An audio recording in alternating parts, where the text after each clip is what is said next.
एक लड़की अपने प्रेमी के पास फ़ोन करती है और उससे बोली कि मेरा बाबू मिलने का मन कर रहा है, मेरे घर पर आ जाओ, बहुत ज़्यादा याद आ रही है तुम्हारी। और रात को तो तुम मेरे सपने में आए थे और तुम मुझे कौली में भर करके चूम रहे थे। अब यह बात सुन करके जो बाबू होता है, बाबू सोना, उसके तो रोंगटे खड़े हो जाते हैं। और फिर उसके बाद कहता है कि बता कहाँ आना है, मैं अभी आ रहा हूँ। और उसके बाद प्रेमिका कहती है कि तुम मेरे घर पर ही मिलने आ जाओ, यहाँ पर कोई नहीं है, मज़े करेंगे। और फिर जो प्रेमी होता है बाइक उठाता है और सीधा अपनी प्रेमिका के गांव, उसके घर जाकर पहुंच जाता है। और जैसे घर के अंदर एंट्री मारता है तो पीछे से कोई दरवाज़ा बंद कर देता है और वह देखता है ये क्या मामला है। और फिर थोड़ा 2 कदम आगे बढ़ाता है तो उसकी प्रेमिका दुल्हन के कपड़े पहने हुए उसको उसका इंतज़ार कर रही थी। और जैसे ही लड़का वहाँ पर पहुँचता है कहता है कि ये क्या। तो इसकी प्रेमिका कहती है कि ये क्या, मैं तुमसे शादी करना चाहती हूँ, इसीलिए मैंने तुम्हें बुलाया है, तुम्हारे बगैर मेरा जी लग ही नहीं रहा।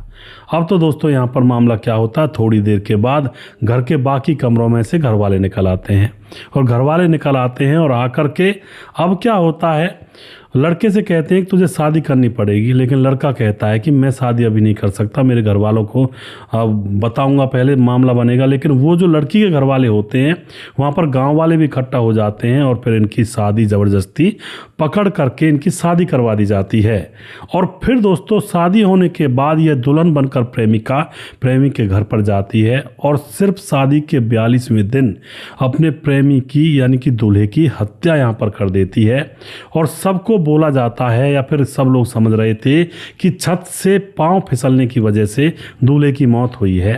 पर दोस्तों जब पुलिस ने पोस्टमार्टम करवाया लाश का और बहुत सारी चीज़ें इधर उधर की देखी तो अब उसके बाद दुल्हन को पकड़ लिया जाता है और उससे पूछताछ की जाती है कि भाई हत्या क्यों की, सीधा सीधा बताओ हत्या क्यों की। उसके बाद जो दुल्हन वजह बताती है ना, वजह सबको हैरान कर देती है। और जो लड़के के माँ बाप होते हैं वो तो रो रो कर पागल हो जाते हैं कि हमें पहले ही बता देते तुम लोग अगर ऐसा काम था तो। आखिर क्या तो वजह थी, क्या मामला हुआ था, पूरी कहानी जानेंगे। और इस कहानी से जो नवयौवन से भरपूर आज के दौर में 20 से 25 साल की लड़के लड़कियां घूम रहे हैं ना, जो 1 मिनट में जिनको प्यार हो जाता है किसी से, उनको बहुत ज़्यादा सीख लेने की ज़रूरत है इस कहानी से। नमस्कार, मैं हूँ सुदेश कुमार। दोस्तों यह घटना बिहार के बेगूसराय के डंडारी गांव के अंदर होती है, वहां से स्टार्ट होती है, जहां पर रहने वाला बिंद श्री यादव है। उनकी पत्नी का नाम अनार देवी है। 2 बेटे हैं। बड़ा बेटा है टोनिस यादव, उम्र 25 साल, छोटा बेटा है चंदन। अब जो माँ बाप होते हैं अपने बड़े बेटे टोनिस यादव की शादी के लिए लड़की ढूंढने लगते हैं। भाई उम्र हो रही है 25 साल से ज़्यादा तो गांव के अंदर ओवर एज हो जाते हैं। तो बड़े बेटे के लिए लड़की ढूंढने लगते हैं। काफ़ी दिन हो जाते हैं, लड़की मिल नहीं रही थी। तभी किसी रिश्तेदारों ने बताया कि एक लड़की हमारी नज़र में है और उस लड़की को आप देखने के लिए चलो। और उसके बाद दोस्तों माँ बाप जो होते हैं वह रिश्ता तो पहले से ढूंढ ही रहे थे। फिर रिश्तेदारों ने कहा कि भाई खगड़िया के जंगली टोला गांव के अंदर एक लड़की है इंदू देवी, और बहुत ही अच्छी रहेगी आपके लड़के के लिए, वो लोग भी अच्छे हैं, और चलो वहाँ पर मिलने के लिए चलते हैं, रिश्ता पक्का कराते हैं। तो लड़के के माँ बाप देखने के लिए वहाँ पर पहुँच जाते हैं। लड़का भी था उनके साथ। अब देखने के लिए जैसे पहुँच जाते हैं तो लड़का लड़की की बातचीत करवाई जाती है अलग कमरे में, और वो तो इतने तेज़ थे, दोनों एक ही मुलाकात में फ़ोन नंबर ले लेते हैं। अब लड़का बाहर निकलता है कमरे से तो बातचीत सुनता है घर वालों की, और वहाँ से तो वह उठाते हैं उस टाइम तो कि चलो ठीक है जी, हम बताएंगे रिश्ता करेंगे या नहीं करेंगे। लेकिन दोस्तों घर आकर के जो लड़के के माँ बाप होते हैं वो बिल्कुल मना कर देते हैं कि उस लड़की से हम अपने लड़के की शादी नहीं करेंगे, हमारे लड़के की टक्कर की नहीं है, ज़्यादा सुंदर नहीं है। और फिर रिश्तेदारों को पता चलता है तो रिश्तेदार ज़्यादा जिद करने लगते हैं और फिर कहते हैं कि लड़के लड़की की मुलाकात करवाओ पहले, इन दोनों के मन भर आपस में पसंद आ गए इनको तो काम बन जाएगा। लेकिन माँ बाप कहते हैं लड़का लड़की की मुलाकात क्या करवाएं, जब हमें पसंद नहीं है तो लड़का लड़की की शादी क्यों करवाएं हम इनकी मर्जी से। लेकिन दोस्तों यहाँ पर मना कर देते हैं लड़के से मिलना जुलना। पर लड़के के अंदर चुल मची थी। पहली बार किसी लड़की से अकेले कमरे में बात की थी जब देखने गई, और उसको तो वह बढ़िया लगने लगी थी, उसका नंबर भी ले आया था। अब जो लड़का होता है लड़की के पास फ़ोन करता, लड़की लड़के के पास फ़ोन करती, इन दोनों के बीच में बातचीत होने लगती हैं और दोनों के बीच में प्रेम प्रसंग बन जाता है। अब पता नहीं कैसा प्रेम प्रसंग था, वो तो अंत में पता चलेगा। अब यहाँ पर क्या होता, परिवार राजी बिल्कुल है नहीं। लड़का बोलता भी है 1-2 बार कि मैं शादी करना चाहता हूँ, लेकिन पिता बिंदश्री यादव और माँ अनार देवी बिल्कुल मना कर देते हैं, नहीं नहीं हमें वो रिश्ता करना ही नहीं है। लेकिन इन दोनों की अभी भी बातचीत चल रही होती हैं। अब क्या होता है दोस्तों, इंदु के जो परिवार वाले थे वो लड़के का मतलब लड़के के परिवार वालों को मनाना तो चाहते थे कि भाई शादी कर लो, और इंदु के जो लड़की थी उसके परिवार वाले बिल्कुल मान चुके थे कि लड़का बहुत अच्छा है और उसको सपोर्ट कर रहे थे लड़की को कि कर फ़ोन बात कर। अब इस तरह से मामला चल रहा था। अब लड़की के जो घर वाले होते हैं वह टॉनिस को बुलवाते हैं, कहते हैं इसको घर पर बुला ले और हम शादी कर देंगे, और फिर शादी होने के बाद फिर कौन तुम्हें मना करेगा दुल्हन बनने से, मतलब घर में घुसाने से, फिर तो मामला बन ही जाएगा। और फिर दोस्तों लड़की से फ़ोन करवाया जाता है लड़की के घर वालों के द्वारा उसके प्रेमी मतलब टॉनिस यादव के पास, और कहती है लड़की मुझे तुमसे मिलना है, तुम्हारे बगैर मन नहीं लग रहा, रात को सपने में भी तुम नज़र आए थे। अब तो लड़का बस उसका तो भाई कहते हैं ना मतलब एक तरह से शरीर के अंदर फुरफुरी सी आ जाती हैं, और फिर लड़का तैयार हो जाता है और तैयार होकर बाइक से सीधा वहाँ पर पहुँचता है। वहाँ पर जाकर देखता है वो तो दुल्हन के जोड़े में है, घर वाले वहाँ पर खड़े हैं, उसको घेर लेते हैं और अड़ोस पड़ोस के लोग भी आ जाते हैं और उन दोनों का पकड़ाऊ ब्याह करवा देते हैं। बिहार के अंदर पकड़ाऊ ब्याह बहुत होते हैं दोस्तों, ज़्यादा मात्रा में। प्रेमी प्रेमिका को मिलते हुए देख लिया घर वालों ने तो तुरंत उसी मौके पर उनका ब्याह करवा देते हैं कि जाओ भाई रहो आराम से, ऐसा इनका ब्याह करवा दिया जाता है। उसके बाद लड़का अपनी दुल्हन को लेकर परिवार में आता है। लड़के का परिवार बिल्कुल मना कर रहा था, लेकिन अब जब दुल्हन बनकर लड़की आ ही गई है तो परिवार के जो रिश्तेदार थे अब वो भी कह देते हैं यार इसका तो जब भी करना था रहने दो, इनको घर में रख लो। तो परिवार वाले अब इंदु को घर में एक्सेप्ट कर लेते हैं और उसके बाद वहीं पर रहने लगती है। 30 दिसंबर आता है। 30 दिसंबर को इंदु अपने पति से कहती है कि नया साल हम अपने गांव में मनाएंगे, क्या हमें नए साल पर मेरे गांव नहीं ले चलोगे मायके? तो लड़का कहता है ठीक है मैं घर वालों से पूछ लेता हूं। तो जैसे तैसे घर वालों से आज्ञा लेकर के लड़का अपनी पत्नी को उसके मायके ले जाता है। वहाँ पर 30 तारीख के बाद 31 जनवरी 1 तारीख 2 तारीख 31 दिसंबर 1 तारीख 2 तारीख और फिर अब 2 तारीख में जो 2 जनवरी थी, लड़का कहता है टॉनिस की अब मैं घर जा रहा हूँ और तुम्हें चलना है तो चलो, अगर तुम्हें यहाँ पर रहना है तो बाद में आ जाना, बाद में लेने के लिए आ जाऊँगा। लेकिन दोस्तों उसकी पत्नी वह बिंदु वह कहती है कि नहीं नहीं, इंदु उसका नाम था, वह कहती है नहीं नहीं अभी और रुक जाओ, मुझे यहाँ पर 10-12 दिन रुकने का मन है और तुम यहीं पर रुक जाओगे, मेरा मन लगा रहेगा। अब तो वह उसकी बातों में आ जाता है और वहीं पर उसको रोक लिया जाता है। वहीं पर रह रहा है, वहीं पर खा पी रहा है, वहीं पर रात को सो रहा है, सोने के लिए कमरा मिल रहा है, दोनों पति पत्नी वहीं पर सो जाते हैं। अब आ जाती है 14 जनवरी। 14 जनवरी को टॉनिस छत पर था और एकदम से वो नीचे गिर जाता है। तो एकदम से इंदु जो होती है दौड़ कर जाती है, रोने लगती है उसको पकड़ कर कि ये कैसे गिर गया कैसे गिर गया। आस पड़ोस के लोग हॉस्पिटल ले जाते हैं लेकिन वहाँ पर उसकी मौत हो जाती है। इंदु का रो रो कर बहुत बुरा हाल हो जाता है। उसके बाद कुछ संदिग्ध परिस्थिति लगती है क्योंकि डॉक्टर पुलिस को बताता है कि मामला गड़बड़ है और इसका पोस्टमार्टम करवाना पड़ेगा। तो पोस्टमार्टम करवाया जाता है तो पता लगता है सर के अंदर गोली मारी गई है और जब उसको छत से नीचे धक्का दिया गया है। पुलिस के मामले मतलब हवाले या केस हो जाता है और उसके बाद जो पुलिस होती है सारे घर वालों को पकड़ लेती है, साथ में इसकी पत्नी इंदु को भी पकड़ लेती है क्योंकि लड़के के घर वाले कहते हैं कि हमारे बेटे को इन्होंने ही मारा है।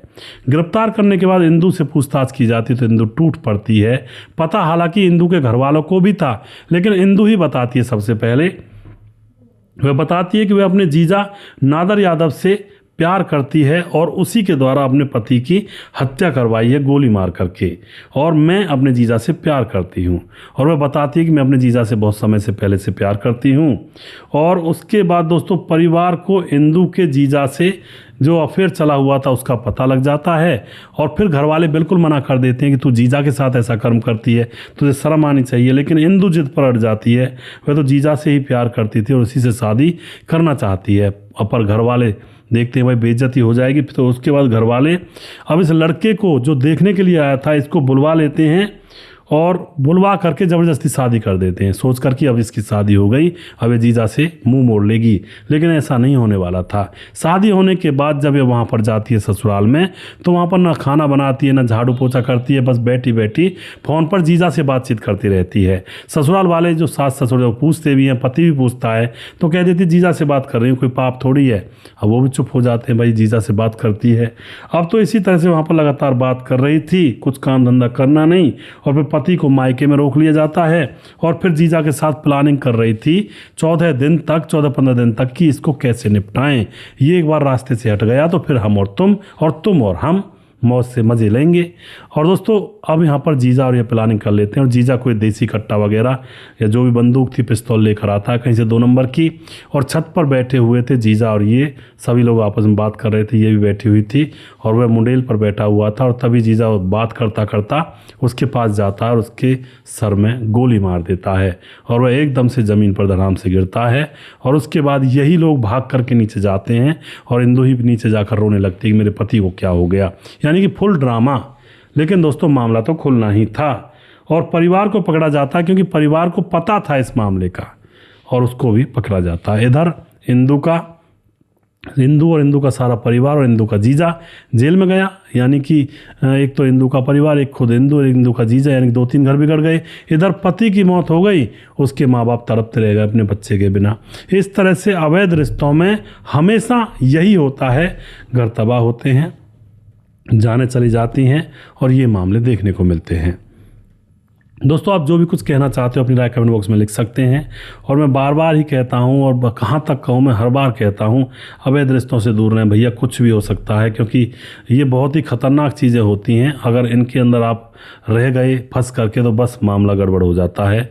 तो इसलिए बार बार कहता हूँ अवैध रिश्तों से बिल्कुल दूर रहें भैया, बहुत ही ख़तरनाक ये चीज़ें होती हैं क्योंकि शुरू में ये सब चीज़ें बड़ी मीठी लगती हैं और जब बाद में जब असलियत खुला करती हैं तो पता चलता है कि आखिर मामला क्या है। और उसके बाद मैं कुछ कमेंट्स आप लोगों के यहाँ पर पढ़ना चाहूँगा वीडियो में से जो आप लोग कमेंट करते हो।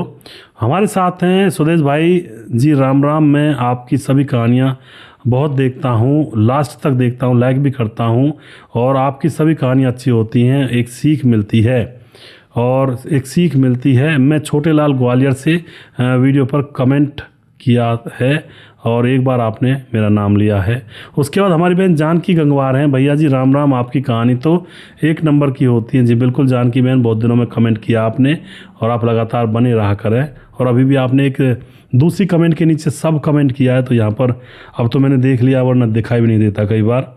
दुर्योधन भाई कमेंट करते हैं, हृदय राम कमेंट करते हैं, श्यामलाल चौधरी नौका बीकानेर राजस्थान से कमेंट करते हैं, सैफुल मलिक कमेंट करते हैं, आपकी जो कहानियाँ सब अच्छी लगती हैं।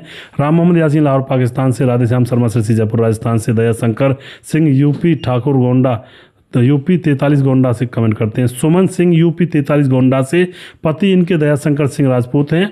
और भैया जी मुझे बहन बोलना भाभी नहीं अच्छा लगता है। जी बिल्कुल सुमन सिंह जी, मैं तो हर लड़की को बहन ही बोलता हूँ जी, भाभी तो मैं नहीं बोलता। तो आप इसी तरह से आप सपोर्ट करते रहें, आपका बहुत बहुत धन्यवाद।